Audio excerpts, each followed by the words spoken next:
Assalamu alaikum. Bismillahirrahmanirrahim. So I'm making another video to talk about a couple of things. First of all, some people have been making some requests for me to make a video about how I came to Islam.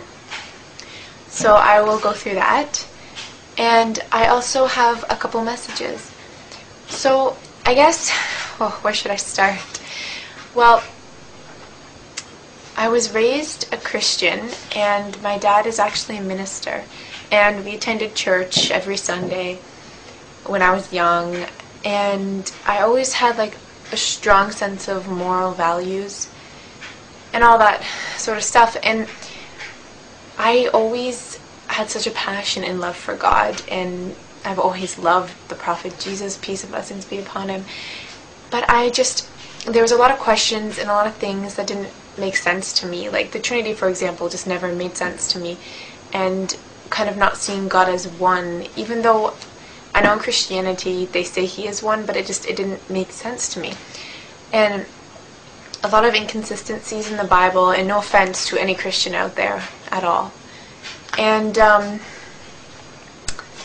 yeah, and I looked at people in society and the way young people my age are acting, people that claimed to love God and would preach about it all the time, but then go out and do these things that were completely against their religion. Not to say that people of all religions do that, I'm sure, and I've seen that as well in all different religions, Hindus, Jewish people, Muslims, everybody. But I think I had a couple good friends, and they seem to really be grounded and have a good sense of morals and just be so peaceful and blessed and happy.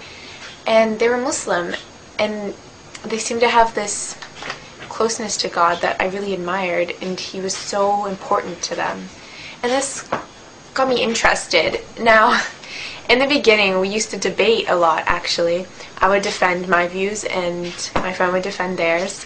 And I was so stubborn, and I would listen, but I didn't really listen. I was more just thinking about what I was going to say next, instead of really thinking about what they were telling me. And I went over to one of my Muslim friend's houses just to study, and they were just talking to me about Eid, and talking to me about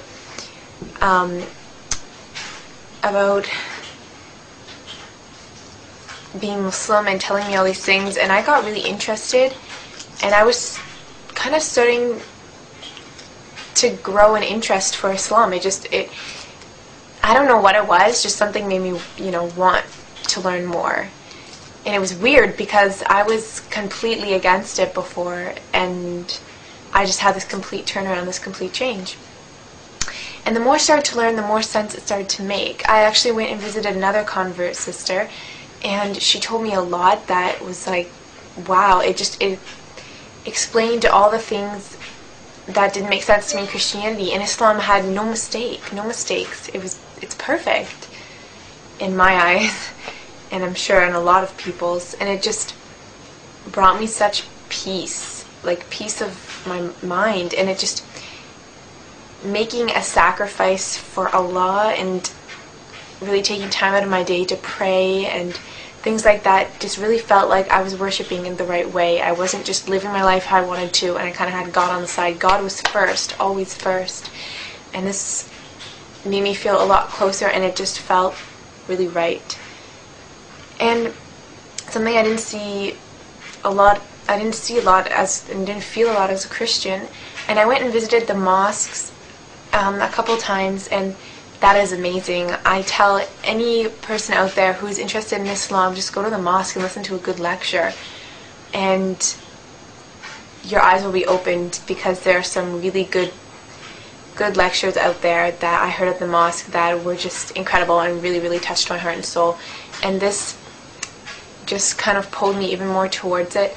And it was a very, very slow process. I didn't tell my friends. I only told one of my friends, my close friend, that I was interested. And I didn't tell my family because I was scared of people judging me. And I was scared because my dad is a minister. And not because I thought he would be mad, because my father is an amazing, great person.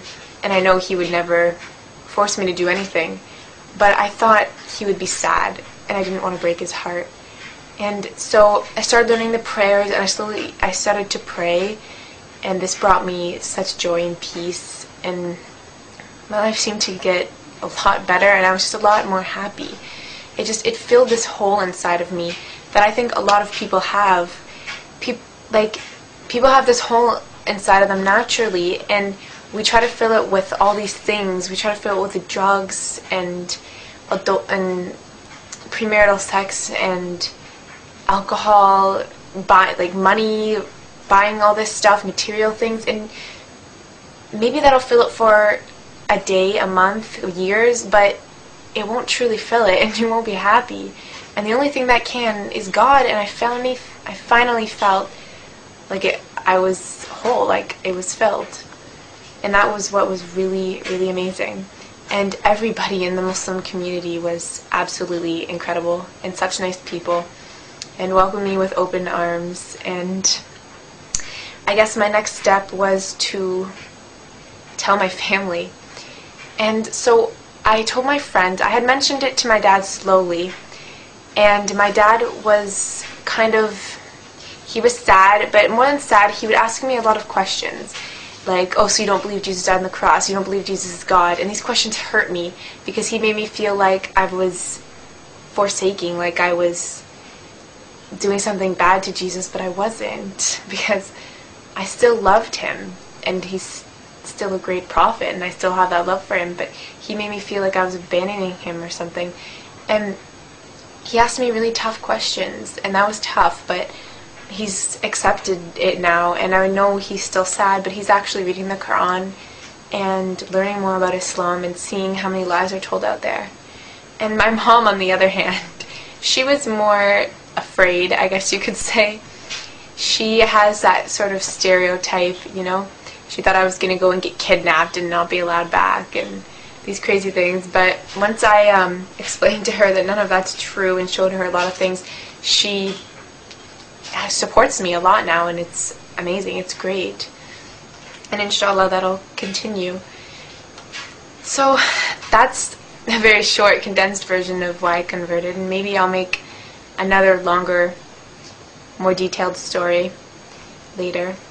I'm pretty tired. I just finished midterms. So the next thing I wanted to talk about was those of you who are born into Islam. Like, I know we are all born Muslims, but those of you who are raised Muslim, I see a lot of people who are raised Muslim, and they believe in God, and they have this amazing blessing to be raised that way, because I'm telling you, it is extremely hard to live with a family who doesn't share your values. It's very, very tough. It makes you feel alone sometimes. And you have this amazing gift that your family gave to you, that God blessed you with. And a lot of you, I see a lot of Muslims taking advantage of it. Like, they believe in him and they love him, and I see their love, but then they go out there and do all these things that are completely against the teachings of Islam. And I just wonder how someone could turn away from such an amazing blessing. And I'm just asking you to really, I know it's easy to take it for granted when you have always had it, because lots of things are like that, like having food and shelter and all these things that we have, we take them for granted because we always have it. And once it's gone, like in the month of Ramadan, once the food was gone, I was so excited on the day on Eid when I was like, wow, I can go out for lunch today at school. And it made me so excited, and I was so thankful for that food, and it was amazing. And you really realize things you take for granted. And I'm getting away from the point. And I just wanted to say that you have such a blessing, so please don't take it for granted. Research into your faith and what you've been given, and know that you are truly blessed. And